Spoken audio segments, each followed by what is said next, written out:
आपको क्या लगता है कि अब क्या होना है? परवेज लाई साहब डीनोटिफाई हो जाएंगे, जीत जाएंगे, पीडीएम हारेगी, आप लोग पीछे रह जाएंगे, क्या होगा? जी बहुत शुक्रिया नदीम साहब। अभी जो मेरे कोलीग साथ आपको बता रहे थे ये बिल्कुल ठीक बात कर रहे थे, बल्कि चौधरी परवेज इलाही साहब भी बहुत एडमायर करते हैं जरदारी साहब को। बल्कि थोड़े दिन पहले आपने सुना होगा वो मियाँ साहब का भी कह रहे थे कि उन्होंने मोटरवे बनाई। मफाहमत और प्यार मोहब्बत इज्जत के साथ आप इक्तदार में रहें, वो मजा आता है। ये लड़ाई झगड़े करके जैसे ये अब तहलील करने का अगर चौधरी साहब ने कहा है तो वो आप हमारे आइन के आर्टिकल 224 का सब क्लॉज 2 कह रहा है हम आइन के तहत असेंबली तहलील करने का कह रहे हैं। ये खुद ही पहले कहते थे जी असेंबली तहलील कर दें, हम इलेक्शन कराएंगे।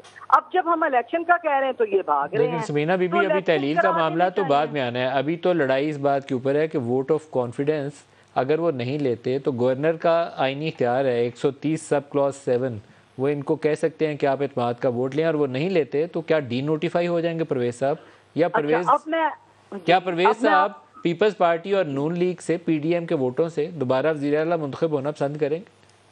अच्छा, अब मैं आपको ये जो आपने आर्टिकल 130 का सब क्लॉज बताया है उसके अकॉर्डिंगली अगर आप आर्टिकल 60 आर्टिकल 1 समथिंग और उसका रूल्स ऑफ द प्रोसीजर को हमने फॉलो करना है उस आर्टिकल के अकॉर्डिंग। ये मैं आपको गलत आर्टिकल नहीं बताना चाहती, मेरे जहन से निकल गया। उस आर्टिकल के अकॉर्डिंगली हमने रूल्स ऑफ प्रोसीजर को फॉलो करना है। और रूल्स ऑफ प्रोसीजर क्या है असेंबली के कि जब एक दफा इजलास चल रहा होता है तो गवर्नर साहब समन नहीं कर सकते दोबारा। तो इजलास हमारा चल रहा है, वो प्रोरोग नहीं हुआ, वो मुलतवी कर रहे हैं। अब ये स्पीकर की सवाबदीद है, इन्होंने पहले जमा कराई है अदम एतमाद की मूव, तो वो हमने जुम्मे को ले आए एजेंडा पे।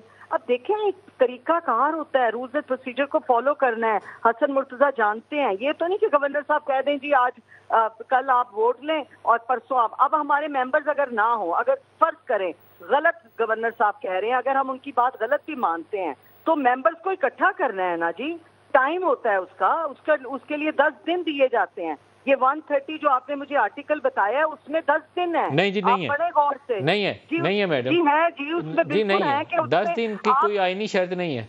अच्छा, तो क्या शर्त है कि गवर्नर आज कहे और कल सीएम खत्म हो गए? बस उसके अंदर कोई सब क्लॉज ऐसी नहीं है जिसके अंदर टाइम फ्रेम नहीं जी है, उसका सब क्लॉज भी मैं आपको बताती हूँ, आप ढूंढ लीजिए। मैंने क्योंकि वो पढ़ के अभी मैंने टीवी पे दिखाई है, उसके अंदर कोई ऐसी कंडीशन नहीं है। ये एक मंजूर भट्टू का एक फैसला है जिसकी रोशनी में ये 10 दिन की बात की जा रही है, लेकिन यहाँ पर नहीं है वो। और अगर कहीं रूल्स ऑफ बिजनेस के अंदर भी डाला गया हो तो आईनी जो कंडीशन होती है ना आइन के आर्टिकल की। जी जी जी जी, हसन मुर्तजा साहब की भी जो आप बात कर रहे हैं, हसन मुर्तजा साहब से भी सुन लीजिए। मेरा ख्याल है स्मीना मिक्सअप हो गई हैं। मेरा ख्याल है ये स्मीना मिक्सअप कर रही हैं। वो 10 दिन का जो है वो कोर्ट ने टाइम वट्टू साहब को दिया था, वो और हालात थे जिसमें वट्टू साहब का डिसीजन आया था और कोर्ट ने उसमें 10 दिन का दिया था।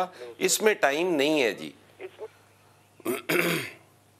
रूल्स एंड प्रोसीजर का आपको बता रही थी, बिल्कुल मेरे भाई ठीक कह रहे होंगे, मिक्सअप भी हो सकता है, लेकिन सब कुछ आईनी तौर पे हो रहा है। ये गवर्नर साहब जो मर्जी कर रहे हैं। नदीम, आपने कल सुना था राणा साहब कह रहे थे कि हम सीएम हाउस सीज कर देंगे, कहाँ है उनके सीएम हाउस सीज? एक बात बता दें, बिल्कुल प्रोग्राम एंड के ऊपर है, क्या इस बात के इम्कानात हैं कि अगर पीटीएम ऑफर करती है परवेज इलाही साहब को कि ये तो असम्बलियाँ तोड़ रहे हैं पीटीआई वाले, हम असम्बलियाँ तोड़ाना नहीं चाहते तो हम आपको वोट देते हैं, आप ही वज़ीर आला रहे, इस बात के इम्कानात हैं कि नून लीग और पीपल्स पार्टी परवेज इलाही को वोट करें? जी बिल्कुल ऐसा नहीं है, ऐसा नहीं है। पीडीएम को कभी वोट नहीं करेंगे। और हाँ, एलाय पार्टी जो हमारी है वो आज हमारी पार्लिमानी मीटिंग हुई है, उसमें कैटेगोरिकली चौधरी साहब ने कह दिया कि हम पीटीआई का साथ देंगे।